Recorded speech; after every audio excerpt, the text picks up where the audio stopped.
أنفسنا ومن سيئات أعمالنا من يهده الله فلا مضل له ومن يضلل فلا هادي له وأشهد أن لا إله إلا الله وحده لا شريك له وأشهد أن محمدا عبده ورسوله أرسله بالهدى ودين الحق ليظهره على الدين كله ولو كره المشركون اللهم صل على محمد وعلى آل محمد كما صليت على إبراهيم وعلى آل إبراهيم إنك حميد مجيد اللهم بارك على محمد وعلى آل محمد كما باركت على إبراهيم وعلى آل إبراهيم إنك حميد مجيد أما بعد فإن خير الحديث كتاب الله وخير الهدي هدي محمد صلى الله عليه وسلم وشر الأمور محدثاتها وكل محدثة بدعة وكل بدعة ضلالة يا أيها الذين آمنوا اتقوا الله حق تقاته ولا تموتن إلا وأنتم مسلمون أعوذ بالله من الشيطان الرجيم بسم الله الرحمن الرحيم يا أيها الذين آمنوا إذا نودي للصلاة من يوم الجمعة فاسعوا إلى ذكر الله وذروا البيع ذلكم خير لكم إن كنتم تعلمون സ്നേഹവും ബഹുമാനവും നിറഞ്ഞ മുഅ്മിനീങ്ങളെ വിശ്വാസികളെ റബ്ബുൽ ആലമീനായ സർവശക്തനായ അല്ലാഹു സുബ്ഹാനഹു വ തആലയുടെ കൽപ്പനകളും നിയമനിർദ്ദേശങ്ങളും പരമാവധി ജീവിതത്തിൽ പാലിച്ച് തഖ്വയോടെ ജീവിക്കണേ എന്ന് വസിയത്ത് ചെയ്യുക. കഴിഞ്ഞ ഖുതുബയിൽ ജുമുഅയുമായി ബന്ധപ്പെട്ട പള്ളിയുമായി ബന്ധപ്പെട്ട പാലിക്കേണ്ട മര്യാദകൾ, പള്ളിയിൽ നമുക്ക് പുലർത്തേണ്ട ബാധ്യതകളെ സംബന്ധിച്ചൊക്കെയാണ് സൂചിപ്പിച്ചത്. ഹദീസുകളുടെ അടിസ്ഥാനത്തിൽ ജുമുഅ ദിവസം എന്നുള്ളത് ആഴ്ചയിൽ ഏറ്റവും ശ്രേഷ്ഠമായ ഒരു ദിവസമായിട്ടാണ് നമുക്ക് പരിചയപ്പെടുത്തിയിട്ടുള്ളത്. അൽ-ജുമുഅത്തു ഇലൽ ജുമുഅ, ഒരു ജുമുഅ മുതൽ അടുത്ത ജുമുഅ വരെയുള്ള കാലയളവ് മുകഫിറത്തുൻ ലിമാ ബൈനഹുന്ന, ആ രണ്ട് ജുമുഅകൾക്കിടയിൽ വന്നു പോകുന്ന തെറ്റുകൾ, കുറ്റകൃത്യങ്ങൾ അല്ലാഹു സുബ്ഹാനഹു വ തആല രണ്ട് ജുമുഅകൾ കാരണമായി ഒരാൾക്ക് പുറത്തു കൊടുക്കുമെന്നാണ്. ഇത് വൻ പാപങ്ങളൊന്നും ഈ കാലയളവിൽ ഒരാൾ ചെയ്തിട്ടില്ല എങ്കിൽ രണ്ട് ജുമുഅയിൽ പങ്കെടുക്കുന്നത് നിമിത്തമായി അയാളിൽ നിന്ന് അല്ലാഹു തആല തിന്മകൾ പുറത്തു കൊടുക്കുമെന്ന് റസൂലുള്ളാഹി സ്വല്ലല്ലാഹു അലൈഹി വസല്ലം പഠിപ്പിച്ചു. വിശ്വാസിയെ സംബന്ധിച്ചിടത്തോളം യാ അയ്യുഹല്ലദീന ആമനൂ, സത്യവിശ്വാസികളെ, ഇദാ നൂദിയ ലിസ്സലാത്തി മിൻ യൗമിൽ ജുമുഅ, ജുമുഅ ദിവസത്തിൽ നിങ്ങൾ ബാങ്ക് വിളിക്കപ്പെട്ടാൽ ഫസ്ഔ ഇലാ ദിക്രില്ലാ, അല്ലാഹുവിന്റെ ദിക്റിലേക്ക് നിങ്ങൾ വളരെ വേഗത്തിൽ നിങ്ങൾ മുന്നേറുക. അതോടൊപ്പം വദറുൽ ബൈഅ, എല്ലാ ഭൗതികമായ കച്ചവട വ്യവഹാരങ്ങളെല്ലാം തന്നെ നിങ്ങൾ ഒഴിവാക്കുകയും ചെയ്യുക എന്ന് വിശുദ്ധ ഖുർആൻ അതോടൊപ്പം ചേർത്ത് പറയുന്നു. ജുമുഅക്ക് പള്ളിയിൽ വരിക എന്ന് പറയുന്നത് കഴിഞ്ഞ ഖുതുബയിൽ സൂചിപ്പിച്ചതുപോലെ തന്നെ ഓരോ ചുവടിലും ഒരു വർഷത്തെ നോമ്പിന്റെയും നമസ്കാരത്തിന്റെയും അടക്കം പ്രതിഫലമുണ്ട് എന്ന് റസൂലുള്ളാഹി സ്വല്ലല്ലാഹു അലൈഹി വസല്ലമയിൽ ഇമാം അബൂദാവൂദ് തിർമിദിയും ഒക്കെ ഉദ്ധരിക്കുന്ന സ്വഹീഹ ഹദീസിൽ കാണുകയാണ്. മൻ ഗസ്സല വഗ്തസല വബക്കറ വബ്തകറ വമശാ വലം യർകബ് വദനാ മിൻ الإمام واستمع ولم يلغى كان له بكل خطوة عمل سنة أجر صيامها وقيامها. ആരെങ്കിലും ജുമാ ദിവസം കുളിച്ച് നേരത്തെ പുറപ്പെട്ട് വാഹനം ഉപയോഗിക്കാതെ നടന്നുകൊണ്ട് പള്ളിയിലെത്തുകയും അങ്ങനെ ഇമാമിനോട് ചേർന്ന ഭാഗത്ത് ഇരിക്കുകയും ശ്രദ്ധയോടുകൂടി ഖുതുബ ശ്രവിക്കുകയും ചെയ്യുകയാണെങ്കിൽ അനാവശ്യമായിട്ടുള്ള സംസാരങ്ങളും കർമ്മങ്ങളും ഒക്കെ ഇതിനിടയിൽ അയാൾ സൂക്ഷ്മതയോടുകൂടി ഒഴിവാക്കുകയും ചെയ്യുകയാണെങ്കിൽ അയാളുടെ ഓരോ ചുവടിനും ഒരു വർഷം നോമ്പെടുക്കുകയും ഒരു വർഷം മുഴുവനും രാത്രി നമസ്കരിച്ചതിന്റെ കൂലി അല്ലാഹു സുബ്ഹാനഹു വ തആല അയാൾക്ക് നൽകുമെന്നാണ്. പ്രകാരം പള്ളിയിലേക്ക് നേരത്തെ വരുന്നതിനനുസരിച്ചുള്ള പ്രതിഫലത്തെ കുറിച്ചൊക്കെ നമ്മൾ കേട്ടിട്ടുണ്ടാവും. ഇദാ കാന യൗമുൽ ജുമുഅത്തി വഖഫത്തിൽ മലായികതു അലാ ബാബിൽ മസ്ജിദ്. ജുമുഅ ദിവസം മലായികത്തുകൾ പള്ളിയുടെ പടിവാതിൽക്കൽ നിൽക്കുകയും അങ്ങനെ പള്ളിയിലേക്ക് ജുമാക്ക് വേണ്ടി കടന്നു വരുന്ന ഓരോ ആളിന്റെയും പേര് വിവരങ്ങൾ, അഡ്രസ്സുകൾ അത് കൃത്യമായിട്ട് അവർ രേഖപ്പെടുത്തുകയും അങ്ങനെ ഇമാം ഖുതുബക്ക് വേണ്ടി ഇമാം പുറപ്പെട്ടു കഴിഞ്ഞാൽ മിമ്പറിൽ കയറി കഴിഞ്ഞാൽ അഥവാ മലായികത്തുകൾ പള്ളിയിലേക്ക് വരുന്നവരുടെ രേഖ തയ്യാറാക്കുന്നത് അവസാനിപ്പിച്ചുകൊണ്ട് അതൊക്കെ മടക്കി വെച്ചുകൊണ്ട് അവർ പള്ളിയിൽ ഖുതുബ ശ്രവിക്കുന്നതിന് വേണ്ടി തയ്യാറാകുമെന്ന് റസൂലുള്ളാഹി സ്വല്ലല്ലാഹു അലൈഹി വസല്ലമയുടെ സ്വഹീഹായ ഹദീസിൽ നമുക്ക് കാണാൻ കഴിയും. അപ്രകാരം പള്ളിയിലെ ഇമാമ ഖുതുബക്ക് വേണ്ടി തയ്യാറാകുന്നതോടുകൂടി മലായികത്തുകൾ അടക്കം അതിനുവേണ്ടി തയ്യാറെടുക്കുന്നുവെന്നും പിന്നീട് ഖുതുബക്ക് വരുന്ന ആളുകളുടെ പേര് വിവരങ്ങൾ അവർ രേഖപ്പെടുത്തപ്പെടുകയില്ല എന്നും ആണ് നമുക്ക് ഹദീസിൽ നിന്ന് മനസ്സിലാക്കാൻ കഴിയുക.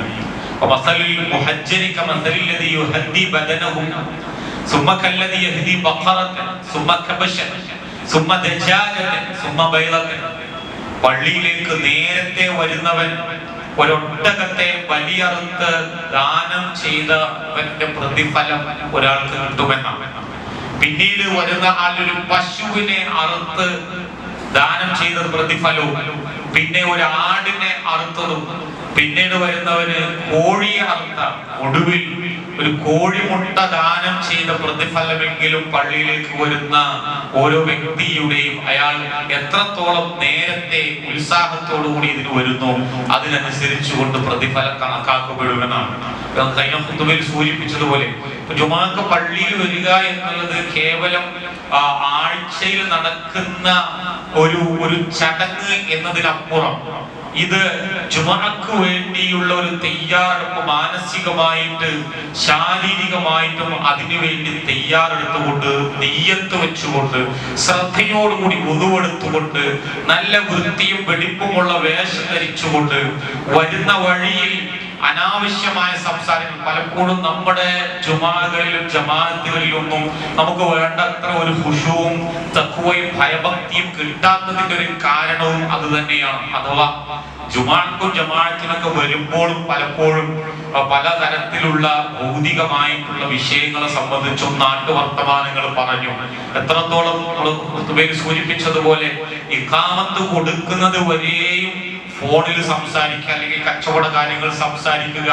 വാഹനത്തിലാണ് വരുന്നത് എങ്കിൽ ആ വാഹനത്തിൽ റേഡിയോ വെച്ചും പാട്ട് കേട്ടും ആസ്വദിച്ചും ഇങ്ങനെ വരുന്ന ഒരാളെ സംബന്ധിച്ചിടത്തോളം ഇങ്ങനെ ഭൗതികമായ ഒരു തിരക്കിൽ അയാളുടെ ഹൃദയവും തലച്ചോറും ഒക്കെ അത്രയധികം മതിച്ചുകൊണ്ടിരിക്കുന്ന ഒരു സമയത്ത് പെട്ടെന്ന് പൊടുന്നനെ പള്ളിയിലേക്ക് പ്രവേശിക്കുന്നതോടുകൂടി അയാളുടെ ഹൃദയത്തിന്റെയും മനസ്സിന്റെയും ഏകാഗ്രതയും താളത്തെയും പൊടുന്നനെ ഒരു സ്വിച്ച് ഇട്ട പോലെ അങ്ങോട്ട് മാറ്റിയെടുക്കാൻ കഴിയില്ല.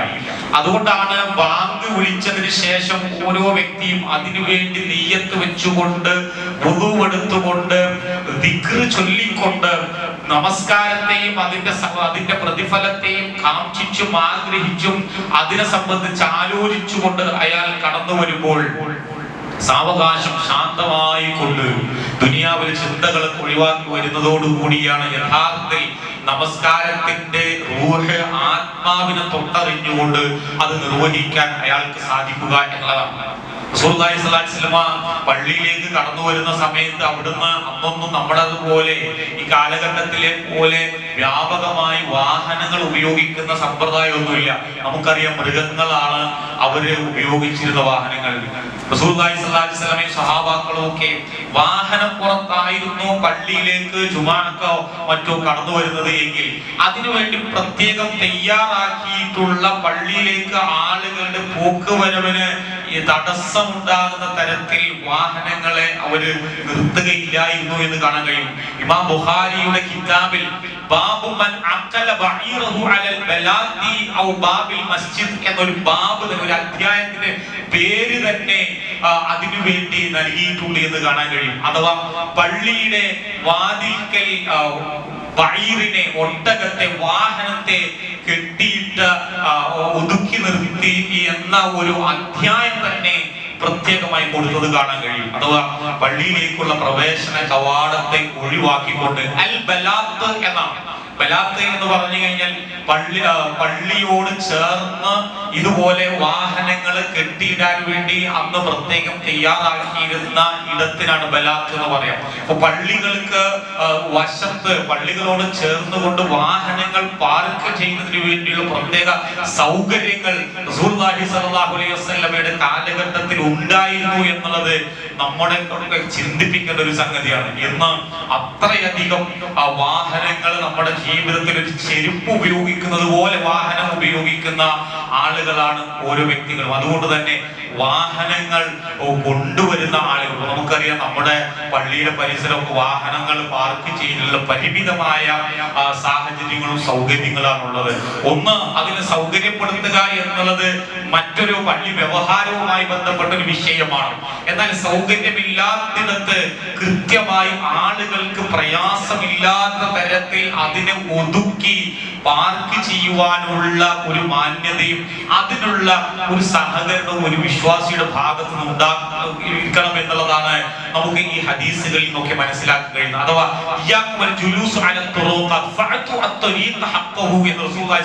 കാണാൻ കഴിയും. നിങ്ങൾ വഴികളോട് നിങ്ങൾക്ക് ബാധ്യതയുണ്ട്. വഴികളോട്, നിരത്തുകളോട്, ആളുകൾ കടന്നു പോകുന്ന വഴിയോരങ്ങളോട് നിങ്ങൾക്ക് ചില ഹക്കുണ്ട്, ബാധ്യതയുണ്ട്, ഉത്തരവാദിത്തങ്ങളുണ്ട്. വഴിയിൽ നിന്ന് തടസ്സങ്ങളെ ഒഴിവാക്കുക എന്നുള്ളത് അതൊരു ധാർമ്മികമായ, അതൊരു ധർമ്മമായി, ധാർമ്മിക മൂല്യമുള്ള ഇസ്ലാമിന്റെ ഒരു ചിഹ്നമായി, സംസ്കാരത്തിന്റെ മര്യാദയുടെ ഒരു ചിഹ്നമായി കൊണ്ടാണ് റസൂലുള്ളാഹി സ്വല്ലല്ലാഹു അലൈഹി വസല്ലം നമ്മളെ പഠിപ്പിക്കുന്നത്. പലപ്പോഴും നമ്മുടെ ഖുതുബയ്ക്കിടയിൽ പോലും നമുക്ക് കുറിപ്പുകളൊക്കെ കിട്ടുന്നു. ഖുതുബ കഴിഞ്ഞു കഴിഞ്ഞാൽ പല ആളുകളും തന്റെ കടയുടെ മുന്നിൽ, അതല്ലെങ്കിൽ തന്റെ വീട്ടിലേക്ക്, അതല്ലെങ്കിൽ ഒരു പൊതുവഴിയിലൊക്കെ വാഹനങ്ങൾ തടസ്സപ്പെടുത്തിക്കൊണ്ട് പാർക്ക് ചെയ്തതിനെതിരെയൊക്കെ ആളുകൾ പലപ്പോഴും പ്രതികരിക്കുകയും പരിഭവം പറയുകയും ചെയ്തത് പതിവാണ്. അതുകൊണ്ട് നമ്മൾ ഓരോരുത്തരും, അത് ഈ പള്ളിയിലാണെങ്കിലും എവിടെ പള്ളിയിൽ പോവുകയാണെങ്കിലും നമ്മളെ സംബന്ധിച്ചിടത്തോളം നമ്മുടെ വാഹനം അത് പള്ളിയിലേക്ക് വരുന്നവർക്കും പള്ളിയുടെ പരിസരത്തുള്ള നാനാജാതി ആളുകൾ, പലതരത്തിൽ വീടുകളും കച്ചവടങ്ങളും അതുപോലെ തന്നെ മറ്റു സഞ്ചാരങ്ങൾക്കൊക്കെ വേണ്ടി ഉപയോഗിക്കുന്ന പൊതുവഴികളെ തടസ്സപ്പെടുന്ന തരത്തിൽ വാഹനങ്ങൾ പാർക്ക് ചെയ്യാതിരിക്കാനുള്ള ഒരു ജാഗ്രതയും ശ്രദ്ധയും മാന്യതയും നമ്മുടെ ഭാഗത്തു നിന്ന് ഉണ്ടാകണമെന്നുള്ളത്. അതുപോലെ തന്നെ നേരത്തെ സൂചിപ്പിച്ച ഹദീസിൽ നിന്നും നമുക്ക് മനസ്സിലാക്കാൻ കഴിയുന്ന ഒരു സംഗതി, പള്ളിയിലേക്ക് റസൂലുള്ളാഹി സ്വല്ലല്ലാഹു അലൈഹി വസല്ലം ജുമഅയിലേക്ക് വരുന്നത് വാഹനം ഉപയോഗിക്കാതെ എന്ന് പ്രത്യേകമായി ആ ഹദീസിൽ പറയുന്നതിൽ നിന്നും നമ്മൾ മനസ്സിലാക്കേണ്ട ഒരു സംഗതി വലം യർകബ് എന്നാണ്. അഥവാ മർകബ് ഉപയോഗിക്കാതെ, വാഹനം ഉപയോഗിക്കാതെ അയാൾ നടന്നു വരിക എന്നതാണ്. ഒരു പക്ഷേ ഈ വാഹനം ഉപയോഗിച്ചുകൊണ്ടൊക്കെ വരുന്നത് കൊണ്ടുള്ള പ്രയാസങ്ങൾ മുൻകൂട്ടി കണ്ടുകൊണ്ടുകൂടിയായിരിക്കാം അല്ലാഹു അഅലം ഇത്തരം ഒരു പ്രസ്താവന അവിടുത്തെ ഭാഗത്തുനിന്നുണ്ടായത്. ഇന്ന് ഒരാള് ഒരു കാറിൽ വരികയാണ്, വലിയൊരു കാറിൽ, ഒരു SUV കാറിൽ വരുന്നതിനെ കുറ്റപ്പെടുത്തുകയോ മറ്റോ ചെയ്യുകയല്ല. എന്നാൽ ഒരു കാർ വരുന്നതോടുകൂടി ഒരു 5 ബൈക്ക് പാർക്ക് ചെയ്യാനുള്ള സ്ഥലം അതോടുകൂടി അയാൾ പാർക്ക് ചെയ്യുന്നതോടുകൂടി നഷ്ടപ്പെട്ടു പോവുകയാണ്. പ്രത്യേകിച്ച് തിരക്കേറിയ ഒരു റോഡും നഗരത്തിന്റെ ഒരു പ്രദേശം എന്നുള്ള നിലക്ക് നമ്മുടെ വാഹനങ്ങളെയൊക്കെ കൂടുതൽ ശ്രദ്ധയോടുകൂടി കൂടുതൽ അകലങ്ങളിൽ ആർക്കും പ്രയാസമില്ലാതെ പാർക്ക് ചെയ്ത് കഴിഞ്ഞാൽ അവിടുന്ന് പള്ളിയിലേക്ക് ഒരു 5 മിനിറ്റ് നടന്നു വന്നു കഴിഞ്ഞാൽ ആ നടന്നു വന്നതിന്റെ പ്രതിഫലവും ആളുകൾക്ക് പ്രയാസം ഒഴിവാക്കിയതിന്റെ പ്രതിഫലവും കൂടി അയാൾക്ക് സമ്പാദിക്കാൻ കഴിയുമെന്നുള്ളത് കേവലം വെറുതെ പറയുകയല്ല. ഇത്തരം വിഷയങ്ങളൊക്കെ അതീവ ഗൗരവത്തോടു കൂടി കാണാൻ നമുക്ക് സാധിക്കേണ്ടതുണ്ട്.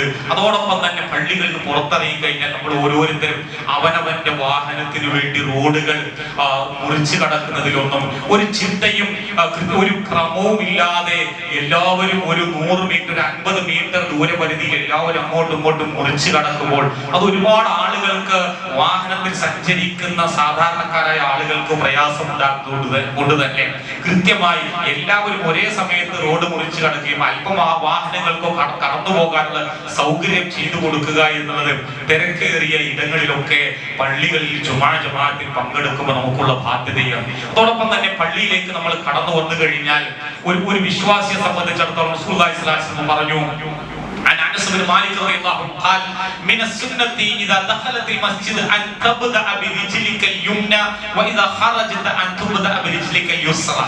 പള്ളിയിലേക്ക് കടന്നു വന്നു കഴിഞ്ഞാൽ വലത് കാലും ഇടത് കാലും അഥവാ വലതും ഇടതും എന്നുള്ളത് ഇസ്ലാമിന്റെ അപ്രകാരമുള്ള വലിയ ഒരു സംസ്കാരമാണ്. ചെരുപ്പ് അഴിക്കുന്നത് മുതൽ പല വിഷയങ്ങളിലും നന്മയുടെ അംശമുള്ള സകല കാര്യങ്ങളും റസൂലുള്ളാഹി സ്വല്ലല്ലാഹു അലൈഹി വസല്ലമ നമ്മളെ പഠിപ്പിച്ചിട്ടുള്ളത് വലതുകൊണ്ട് വലതിനെ മുൻപിക്കുക എന്നുള്ളതാണ്. ആയിഷ റളിയല്ലാഹു അൻഹ ഖാലത് കാന നബി സ്വല്ലല്ലാഹു അലൈഹി വസല്ലമ യുഅജിബുഹു അത്തയമ്മുൻ ഫീ തഅയ്യുലിഹി വതറജ്ജുലിഹി വതുഹൂരിഹി വഫീ ശഅനിഹി. റസൂലുള്ളാഹി സ്വല്ലല്ലാഹു അലൈഹി വസല്ലമ ചെരുപ്പിടുന്നതിലും മുടി ചീകുന്നതിലും എടുക്കുന്നതിലും തന്റെ എല്ലാ കാര്യങ്ങളിലും ഇത്തരത്തിൽ നന്മ നിറഞ്ഞ നന്മയുടെ അംശമുള്ള സകല കാര്യങ്ങളിലും അവിടുന്ന് വലതിൽ നിന്ന് തുടങ്ങുന്നതിൽ റസൂലുള്ളാഹി സ്വല്ലല്ലാഹു അലൈഹി വസല്ലം ഏറെ ഇഷ്ടപ്പെട്ടിരുന്നു എന്നുള്ളതാണ്. അഥവാ അതുകൊണ്ട് തന്നെ പള്ളിയിലേക്ക് വരുമ്പോൾ എന്തായാലും നമ്മളൊക്കെ ചെരുപ്പ് അഴിച്ചിട്ടാണ് കയറുക. ചെരുപ്പ് അലസമായി അത് ആളുകൾക്ക് തടസ്സമുണ്ടാക്കുന്ന തരത്തിൽ അത് അഴിച്ചിടുന്നതിന് പകരം കൃത്യമായി ചെരുപ്പ് അഴിച്ചു വെക്കുന്നതിന് വേണ്ടി പ്രത്യേകം സൗകര്യങ്ങൾ സജ്ജീകരിക്കുക എന്നുള്ളത് നമ്മൾ നേരത്തെ സൂചിപ്പിച്ചതുപോലെ അത് പള്ളിയുടെ വ്യവഹാരവുമായി ബന്ധപ്പെട്ട വിഷയങ്ങളായതുകൊണ്ട് അത് സൂചിപ്പിക്കുന്നത്. എന്നാൽ അത് നമ്മൾ സൗകര്യപ്പെടുത്തിയ ഇടങ്ങളിൽ കൃത്യമായി അത് എടുത്തു വെക്കാനും ആളുകൾക്ക് പ്രയാസമില്ലാത്ത തരത്തിൽ അതിനെ ഒതുക്കി വെക്കുക എന്നുള്ളതൊക്കെ ഒരു മുസ്ലിമിന്റെ മര്യാദയിൽപ്പെട്ടതാണ്. അതോടൊപ്പം തന്നെ ചെരുപ്പ് അഴിക്കുമ്പോൾ റസൂലുള്ളാഹി സ്വല്ലല്ലാഹു അലൈഹി വസല്ലം ഇടത്തെ ചെരുപ്പായിരുന്നു ആദ്യം അഴിച്ചിരുന്നത് എന്നും ചെരുപ്പ് അണിയുന്ന സമയത്ത് അവിടുന്ന് വലത് കാലായിരുന്നു ആദ്യം ധരിച്ചിരുന്നത് എന്നും കാണാൻ കഴിയും. ഇതൊക്കെ നമ്മൾ എപ്പോഴും ചെയ്തുകൊണ്ടിരിക്കുന്ന ഒന്നാണ് ചെരുപ്പും ഷൂവും പാദരക്ഷകളൊക്കെ ഉപയോഗിക്കുക എന്നുള്ളത്. അവിടങ്ങളിലൊക്കെ നമുക്ക് ലഭിക്കുന്ന പ്രതിഫലം അത് നഷ്ടപ്പെട്ടു പോകാതിരിക്കാനുള്ള ഒരു ജാഗ്രതയും ശ്രദ്ധയും ഇങ്ങനെ നമ്മുടെ ഓരോ ചലനങ്ങളിലും ഓരോ മൂവ്മെന്റുകളിലും റസൂലുള്ളാഹി സ്വല്ലല്ലാഹു അലൈഹി വസല്ലമയുടെ സുന്നത്തിനെ പാലിക്കുന്നത് വഴി ഒരു നഷ്ടവും നമുക്ക് പ്രത്യേകിച്ച് ഒരു പ്രയാസവും ഇല്ലാത്ത കാര്യങ്ങളെ കൃത്യമായി അതിനെയൊക്കെ ഫോളോ അപ്പ് ചെയ്യാൻ അത് കൃത്യമായി തുടരാൻ നമുക്ക് സാധിക്കേണ്ടതുണ്ട് എന്നുള്ളതാണ് ഈ ഹദീസുകളൊക്കെ നമ്മളെ പഠിപ്പിക്കുന്നത്. പ്രകാരം പള്ളിയിലേക്ക് കയറുമ്പോഴും റസൂലുള്ളാഹി സ്വല്ലല്ലാഹു അലൈഹി വസല്ലം വലത് കാൽ വെച്ചുകൊണ്ട് അല്ലാഹു മുഫ്തഹ്ലി അബ്വാബ റഹ്മതിക, അല്ലാഹുവേ നിന്റെ റഹ്മത്തിന്റെ വാതിലുകൾ എനിക്ക് വേണ്ടി നീ തുറന്നു തരേണമേ എന്ന് അവിടുന്ന് വലത് കാൽ വെച്ചുകൊണ്ട് പള്ളിക്കകത്തേക്ക് കയറുമ്പോൾ പ്രാർത്ഥിച്ചിരുന്നു. വളരെ ചെറിയൊരു പ്രാർത്ഥന.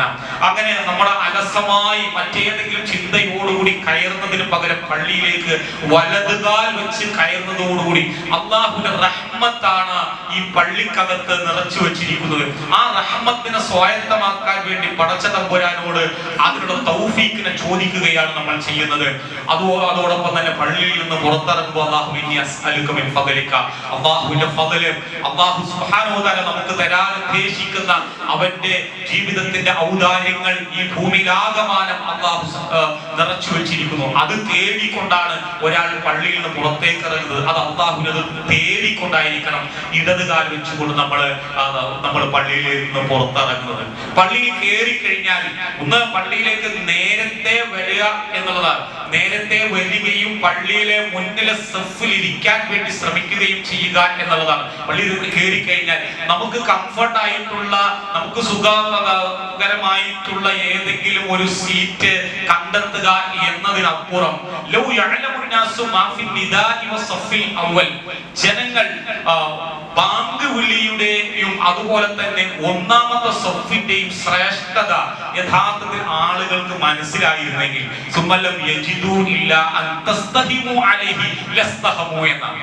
ബാങ്ക് വിളിക്കുന്നതിന്റെ ശ്രേഷ്ഠത മനസ്സിലായിരുന്നെങ്കിൽ ബാങ്ക് വിളിക്കാൻ വേണ്ടി തിരക്ക് കൂട്ടിയിട്ട് ആളുകൾ അതിന് ഒരു നറുക്കിടുന്ന ഒരവസ്ഥ ഉണ്ടാവുകയും ഇതേപോലെ തന്നെയാണ് ഒന്നാമത്തെ സഫിന്റെ ശ്രേഷ്ഠത മനസ്സിലാക്കിയിരുന്നെങ്കിൽ ഒന്നാമത്തെ സഫിന് വേണ്ടി നറുക്കിട്ടിട്ടെങ്കിലും അതിനൊരു സ്ഥാനം പിടിക്കാൻ വേണ്ടി ആളുകൾ ഉത്സാഹം കാണിക്കുമായിരുന്നേനെ എന്ന് റസൂലുള്ളാഹി സ്വല്ലല്ലാഹു അലൈഹി വസല്ലം നമുക്ക് പഠിപ്പിച്ചിരുന്നു. അതിനെന്താണ്?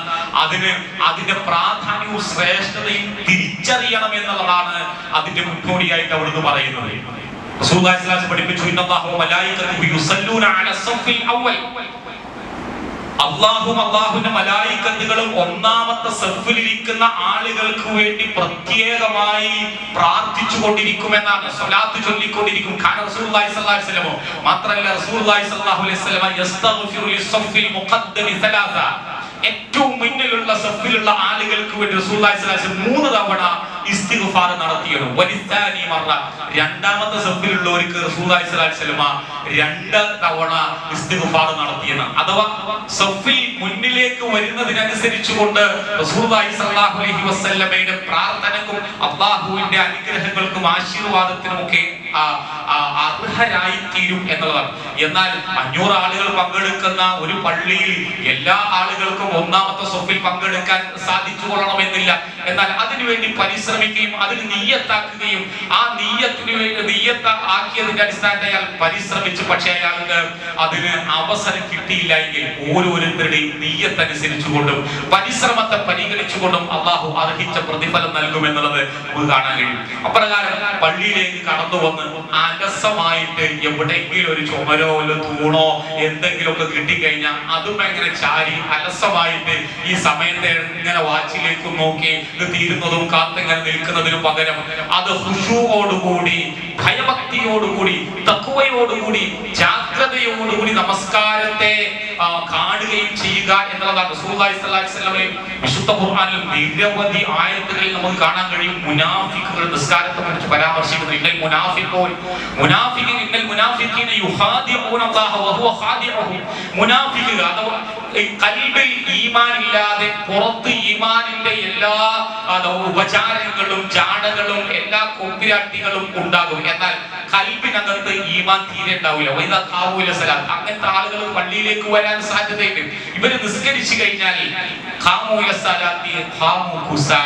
അലസമായ ഒരു നമസ്കാരമായിരിക്കും. ചില ആളുകളുടെ നിസ്കാരത്തിൽ അവരുടെ ബോഡി ലാംഗ്വേജും അവരുടെ നൃത്തവും അവരുടെ ആറ്റിറ്റ്യൂഡും ശ്രദ്ധിച്ചാൽ തന്നെ കാണാം ഈ നിസ്കാരം ഒന്ന് കഴിഞ്ഞു കിട്ടാൻ വേണ്ടി നമ്മൾ കഴിഞ്ഞ ഖുതുബയിൽ സൂചിപ്പിച്ചതുപോലെ തീക്കൊള്ളിമ ചവിട്ടിയ പോലെ ഒരു തരം അസ്വസ്ഥത കാണിച്ചുകൊണ്ടാണ് നിൽക്കുക. എന്തുകൊണ്ടാണ്? ജനങ്ങളുടെ കൂട്ടത്തിൽ ഞാനുമുണ്ട് എന്ന് കാണിക്കാൻ വേണ്ടി ആളുകളെ കാണിക്കുക എന്നതിലപ്പുറം പടച്ച തമ്പുരാനിൽ നിന്ന് പ്രതിഫലത്തെ അയാൾ ഉദ്ദേശിക്കുന്നേയില്ല.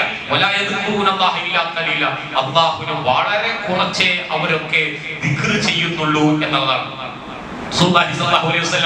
ഇപ്രകാരം നിസ്കരിക്കുന്നത് കണ്ട ഒരാളെ സംബന്ധിച്ച് അവിടുന്ന് വിശദീകരിക്കും, അത് മുനാഫിക്കിന്റെ നിസ്കാരമാണ്. യജ്ലിസു യർഖു ശംസ ഹത്താ ഇദാ കാനത് ബൈന ഖർനി അശ്ശൈത്താൻ ഖാമ ഫനഖറ അർബഅൻ ലാ യദ്കുറുല്ലാഹു ഫീഹാ ഇല്ലാ ഖലീല. മുനാഫിക്കിന്റെ നിസ്കാരം എന്ന് പറഞ്ഞു കഴിഞ്ഞാൽ അവനിങ്ങനെ നിസ്കരിക്കാൻ മടിച്ചിങ്ങനെ ഇരുന്ന് കാത്തിരുന്ന് അങ്ങനെ സമയം കളയും. അവസാനം എന്തായിരിക്കും? സൂര്യൻ ഇങ്ങനെ അസ്തമിക്കാൻ നേരത്ത് എഴുന്നേറ്റിട്ടൊരു 4 റക്അത്ത് കോഴി കൊത്തുന്നത് പോലെ ഒരു കൊത്താണ്. അഥവാ അത് അത്ര വേഗതയിൽ അലസമായി നിർവഹിക്കപ്പെടുന്നു. അഥവാ നമസ്കാരം ബാങ്ക് വിളിക്കുന്നതോടുകൂടി അതിനുവേണ്ടി താല്പര്യപൂർവ്വം അതിന് തയ്യാറാവുക എന്നുള്ളത് റസൂലുള്ളാഹി സ്വല്ലല്ലാഹു അലൈഹി വസല്ലം നിസ്കാരത്തെ എത്രമേൽ അവനെ സ്നേഹിച്ചിരുന്നു എന്നുള്ളത് നമസ്കാരത്തിന്റെ സമയമാകുന്നതിന് മുമ്പ് തന്നെ ബിലാൽ റളിയല്ലാഹു അൻഹുവിനോട് ബിലാലെ ബാങ്ക് വിളിച്ചുകൊണ്ട് ഞങ്ങൾക്കൊരു ഉത്സാഹവും ആനന്ദവും സന്തോഷവും പകർന്നതാ എന്ന് ബാങ്ക് വിളിക്കുമ്പോഴാണ് ഒരു സന്തോഷവും ആനന്ദവും അവര് കണ്ടെത്തിയിരുന്നത്. നമ്മളെ സംബന്ധിച്ചിടത്തോളം ബാങ്ക് വിളിക്കുന്നതോടുകൂടി ആകെ ചടപ്പായി. കാരണം ചെയ്തുകൊണ്ടിരുന്ന ഒരു ജോലി ബാങ്ക് വിളിച്ചു, ഇനിയിപ്പോ നിസ്കരിക്കണം, ഇനി ജമാഅത്തിൽ പങ്കെടുക്കണം എന്ന തരത്തിൽ ഉള്ള ഉത്സാഹവും ആവേശവും ആ ഊർജവും ഒക്കെ നഷ്ടപ്പെടുന്ന തരത്തിലുള്ള ഒരു സമീപനം അത് മുനാഫിക്കിന്റേതാണ് എന്നുള്ളതാണ്. അതുകൊണ്ട് തന്നെ നമസ്കാരത്തിലേക്ക് വന്നു കഴിഞ്ഞാൽ പള്ളിയില് ഓരോ നിമിഷവും അത്രമേൽ ഉത്സാഹത്തോടെയും താല്പര്യപൂർവ്വം ഭയഭക്തിയോടുകൂടി ഓരോ നിമിഷങ്ങളും ചെലവഴിക്കുക. അങ്ങനെ മാദാമത്തി സ്വലാത്ത് നമസ്കരിക്കാൻ വേണ്ടി കാത്തു നിൽക്കുന്ന ഓരോ നിമിഷവും നമസ്കാരത്തിൽ തന്നെയാണ് എന്നാണ്. നിസ്കരിക്കുന്ന അതേ പ്രതിഫലം നമസ്കരിക്കാൻ വേണ്ടി കാത്തിരിക്കുന്ന സമയം അത്രയും അയാൾക്ക് ലഭിച്ചുകൊണ്ടിരിക്കും എന്നുള്ളത്. അതുകൊണ്ട് തന്നെ നേരത്തെ വന്നു എന്നുള്ളത് കൊണ്ട് ഒരിക്കലും നമ്മുടെ സമയം നഷ്ടപ്പെടുകയില്ല, പ്രതിഫലത്തിന് കൂടുതൽ അർഹരായി തീരുന്നു എന്നുള്ളതാണ്. പ്രകാരം റസൂലുള്ളാഹി സ്വല്ലല്ലാഹു അലൈഹി വസല്ലമയുടെ ഇസ്ലാമികമായ നിർദ്ദേശങ്ങളെല്ലാം കൃത്യമായി മനസ്സിലാക്കി അതൊക്കെ ഇത്തിബാ ചെയ്യുന്ന മുത്തബഅ സുന്നകളിൽ അല്ലാഹു നമ്മെ ഉൾപ്പെടുത്തി അനുഗ്രഹിക്കുമാറാകട്ടെ.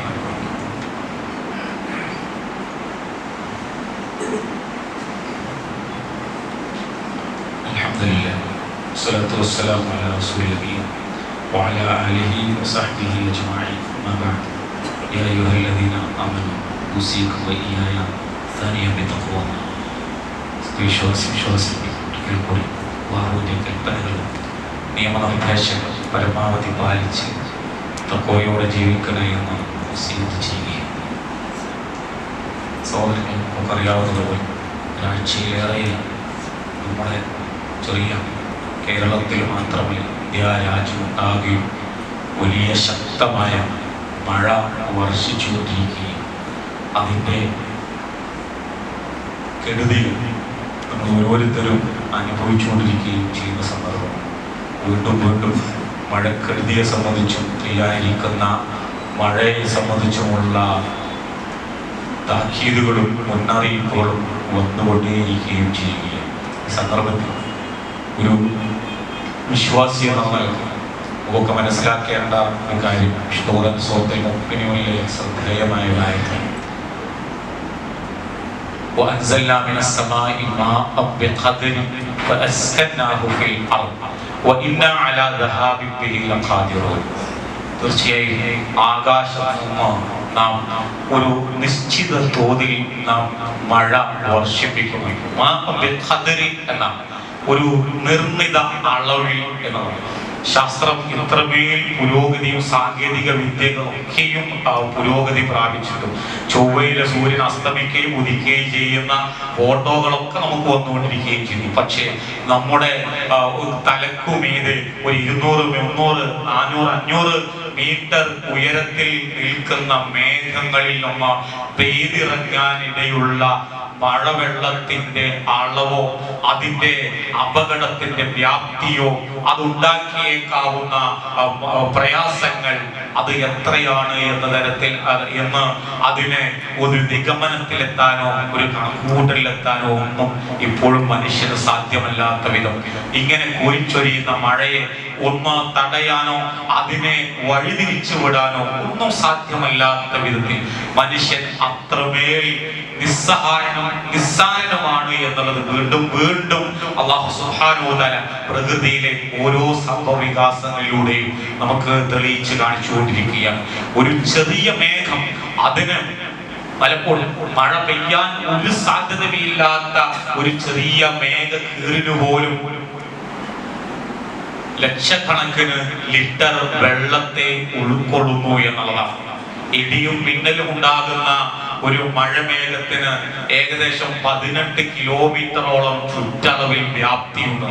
ഇത്രയധികം വെള്ളത്തെ യാതൊരു തരത്തിലും നമുക്ക് പ്രയാസമില്ലാത്ത വിധത്തിൽ അതൊരു ഷവറിൽ നിന്ന് നമ്മുടെ തലയിലേക്ക് വെള്ളം ഒഴിക്കുന്നത് പോലെ നമ്മുടെ ശരീരത്തിനോ നമ്മുടെ മറ്റേതെങ്കിലും നിർമ്മിതികൾക്കോ പരിക്ക് പറ്റാത്ത തരത്തിൽ പടച്ചതമ്പുരാൻ ഒരു മഴയായിക്കൊണ്ട് ആശ്വാസകരമായി അത് വർഷിപ്പിക്കുന്നു എന്നുള്ളതും, വർഷിച്ച് ഭൂമിയിലേക്ക് പതിച്ച ഓരോ മഴവെള്ളം അത് പിന്നീട് വരുന്ന മഴയില്ലാത്ത കാലത്തേക്ക് വേണ്ടി ഭൂമിയുടെ പാളികളിൽ അതിനെയൊക്കെ തങ്ങി താങ്ങി അതിനെ തടഞ്ഞു നിർത്തുന്നു എന്നുള്ളത്. അത് ആ വെള്ളത്തെ നിങ്ങൾക്കൊരിക്കലും ഉപകാരപ്പെടാത്ത